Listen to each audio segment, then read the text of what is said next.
জটিল সংখ্যার খুব গুরুত্বপূর্ণ একটি ম্যাথ আজকে আমরা শিখব, যেটি 44তম বিসিএস পরীক্ষায় এসেছিল। তো দেখো অঙ্কটা ছিল এমন যে আই টু দি পাওয়ার কত, -49। ঠিক আছে।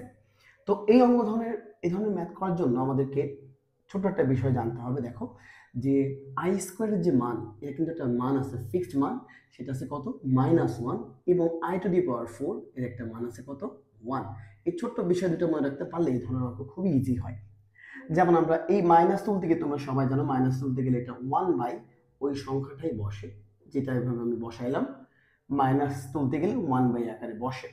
তো এখন আমরা যদি এটাকে একটু ভাঙতে চাই, তাহলে বিষয়টাকে আমরা কিভাবে লিখতে পারি? আমরা লিখতে পারি বিষয়টাকে যে I to the power 12 to the power 4, তাই না? তাহলে 4 কত হচ্ছে 48, কিন্তু এখানে আছে কত, 49। এই জন্য আরো একটা আই আমরা এখানে পাশে বসাইতে পারি।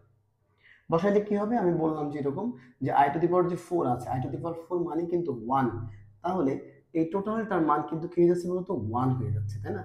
ইনটু এই জায়গায় কত আছে, আই আছে। তাহলে আমরা যদি একটা গুণ করি, তাহলে 1 বাই কত পাচ্ছি, কিনা আমরা আই পাচ্ছি, 1 বাই আই পাচ্ছি। কিন্তু দেখো আমাদের কোনো কোশ্চেনের যে উত্তরগুলো ছিল তার মধ্যে 1 বাই আই ছিল না। সুতরাং আমরা কি করতে পারি, আমরা কি যে কোনো আই স্কোয়ার ফর্মেটে নিয়ে আসতে হবে। এই জন্য আমরা লব এবং হরকে আই দ্বারা গুণ করতে পারি। তাই যদি আমরা গুণ করি, তাহলে ফলাফলটা কি আসে, উপরে থাকছে আই, ওকে আই থাকছে, আর নিচে কি থাকছে, আই আর আই গুণ করলে আই স্কোয়ার। কিন্তু আমরা আই স্কোয়ারের মানটা তো জানি -1, তাই না? তাহলে আই বাই -1।